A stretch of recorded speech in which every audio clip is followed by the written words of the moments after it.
به چقدر خوب خوابیده، چه خواب خوبی داره میره. پس منم آروم باشم که از خواب بیدار نشه.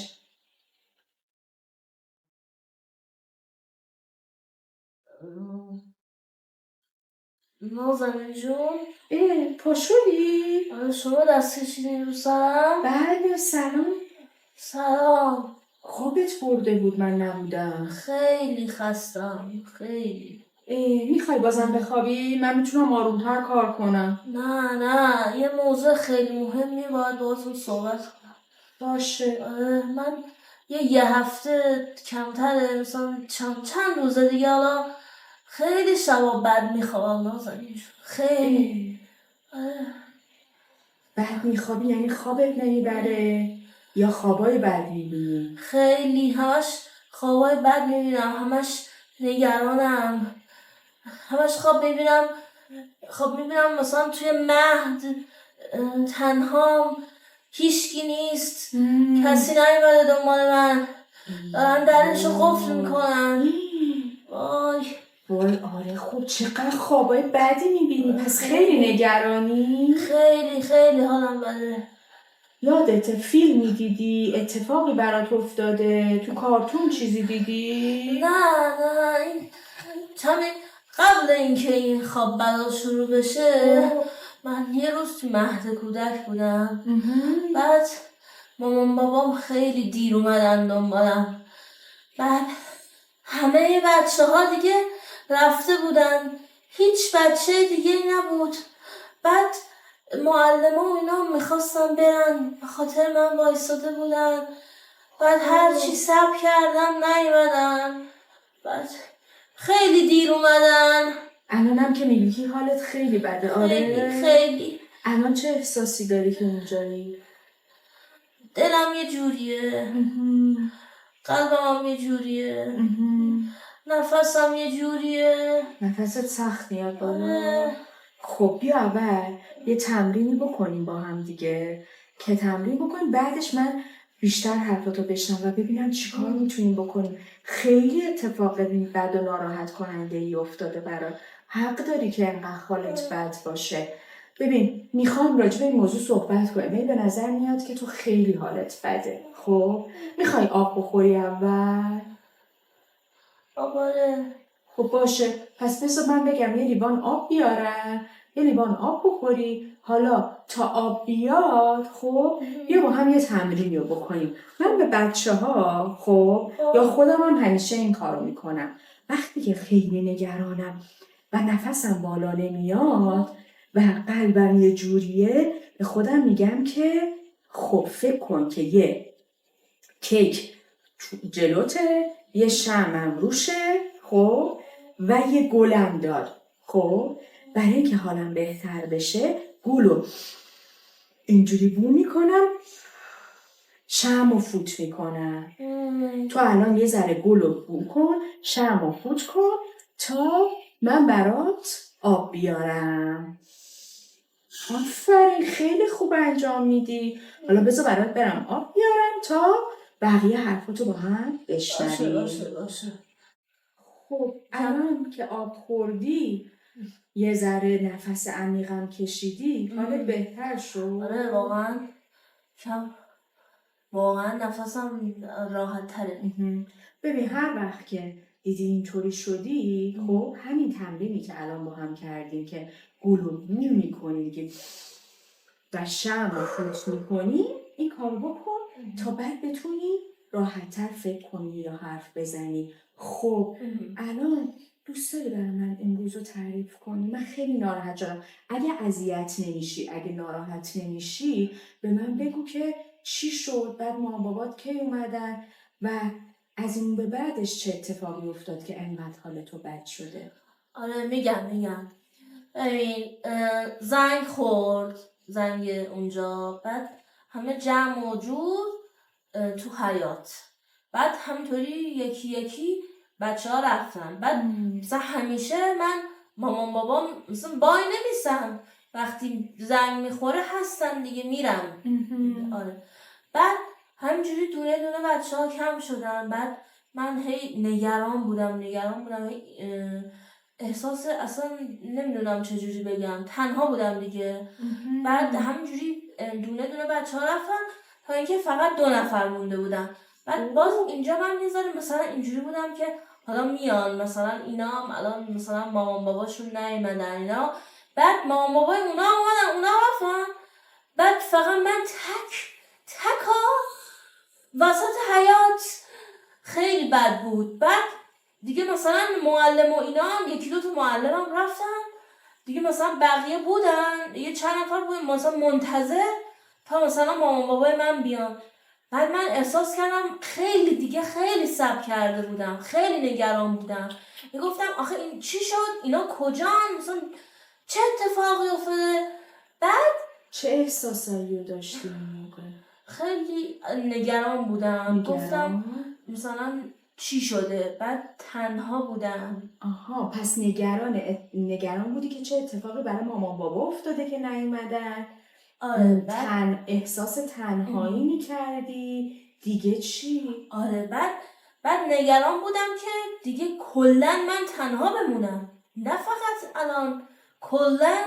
یعنی مثلا کلن نیام دیگه هیچ وقت نیام. بعد اومدم. کردی؟ ولی خیلی خیلی گریه کردم. بعد اومدم. ولی دیگه از اون شب این خوابای بعدی که میبینم شروع شد. وقتی اومدن تو چه احساسی داشتی وقتی دیدیشون؟ خوشحال شدم ولی هنوز ناراحت بودم. آها، هم خوشحال، یعنی یعنی 2 تا یا بیشتر احساس داشتی. یعنی هم خوشحال بودی از اینکه اومدن، هم ناراحت بودی از اینکه دیر اومدن، هم نگرانیت. چی نگرانیت کم شده بود یا نشده بود؟ نه نشده بود. هنوزم من نگرانم. هنوزم از اون موقع نگرانم. آره. خب چی بهشون گفتی؟ گریه کردم خیلی. بعد اونا مثلا میگفتن مثلا ناراحت نباش، حالا مثلا ما الان اومدیم اینا. ولی نازنین جون، من همش خواب میبینم که وسط حیات مهد کودک تنها هم. بعد هیچ کس نیست، هیچ صدایم نیست. بعد کلن هیچ وقت نمیان مامان بابا. بعد همش نگرانم نکنه بازم من تو مثلا واقعیت، نه تو خوابا، من تو مهد کودک وایسم اینا نیان، دوباره من تنها بمونم. خیلی حس بدی نازنین جون. حق داری. اب نداره گریه کن. میخوای بیای تو بغل من یه ذره گریه کنی؟ بله. خب اب نداره یه ذره گریه کن. خب حق داری. خیلی اتفاق بدی برات افتاده. من خیلی متاسفم از بعد از اینکه این اتفاق افتاد. خب بازم شد که جای تنها بمونی یا دیر بیام دنباله؟ نه. خب باشه، خیلی ممنون که اینا رو به من گفتی و بذار ببینیم که چی کار میتونیم بکنیم که یه ذره حال تو بهتر بشه و خوابای بهتری ببینی. چون هر چقدر مامان بابا یا من بهت بگیم که ما سر وقت میایم دنباله، بازم شاید این احساس رو داشته باشی و شاید به مرور زمان بهتر بشی. ولی صبوری کن، بذار ببینیم که چی کار میتونیم بکنیم. باشه؟ دلت میخواد یه ذره میتونی اینجا بمونی و تو بغل من گریه کنی. نه یکم اگه میشه اینجا بخوابم. بخواب. آره اتفاقا خیلی هم خوبه. میتونی اینجا سرتو بذاری اینجا بخوابی. این گفتگو که الان بین ما اتفاق افتاد شاید برای شما هم آشنا بوده باشه. مثلا رفتید بیرون یا بچه‌تون مهد کودک بوده یا مدرسه یا خونه کسی که یه ذره دیرتر رفتین دنبالش، یا حتی شما سر وقت رفتین، مثلا تو مهد کودک بقیه زودتر اومدن دنبال بچه‌هاشون، یا تو مدرسه هم همینطور، یا توی ترافیک موندین. همه اینا امکانش هست. اما بیاین فکر کنیم که بچه چه اتفاقی براش میفته. این چیزی که الان دیدید در واقع باعث اضطراب جدایی میشه و من احساس رهاشدگی بهم دست میده که نکنه نیان دنبالم، نکنه دیگه منو نمیخوان، نکنه منو دیگه دوست ندارن، پس باعث میشه من بچسبم به پدر و مادر و باعث میشه اون چند ثانیه یا چند دقیقه‌ای که به نظر شما خیلی کوتاه بوده و شاید شما هم تو اون تایم خیلی اضطراب داشتین و نگران بودین که خودتون رو به بچه برسونین، برای بچه چند برابر بگذره و اون هر چی شما بهش توضیح بدید که من همینجا بودم داشتم نگات میکردم یا جا پارک پیدا نکردم یا توی ترافیک بودم، نمیفهمه چون این منطقو نداره، ولی ما فکر میکنیم باید بفهمه، اما نه، نمیفهمه. اون براش 2 روز طول میکشه، 3 ساعت طول میکشه و فکر میکنه که شما رهاش کردید و شما بیاین فکر کنین که اگه واقعاً کسی شما رو رها کنه چه احساسی بهتون دست میده. میخوایم بیشتر بچسبین دیگه و اینکه میخوایم امنیت رو داشته باشید و امکان داره که برای بچه‌های شما این اتفاق بیفته، دیگه تو خونه از شما جدا نشن، حتی نذارن شما راحت برین دستشویی، در صورتی که مثلا 6 سالشه، دیگه بچه 2 ساله نیست که شما تجربه بچه 2 ساله رو دارین که تنها نمیتونستین برین دستشویی، یا اینکه بگه دیگه نمیرم مدرسه، دیگه نمیرم مهد کودک. اینها خیلی محتمله. حالا چی کار کنیم؟ اگر این اتفاق افتاد که امکان داره که برای خیلی این اتفاق بیفته، چون هر چقدر ما سعی کنیم که پیشگیری کنیم ولی شاید این اتفاق بیفته.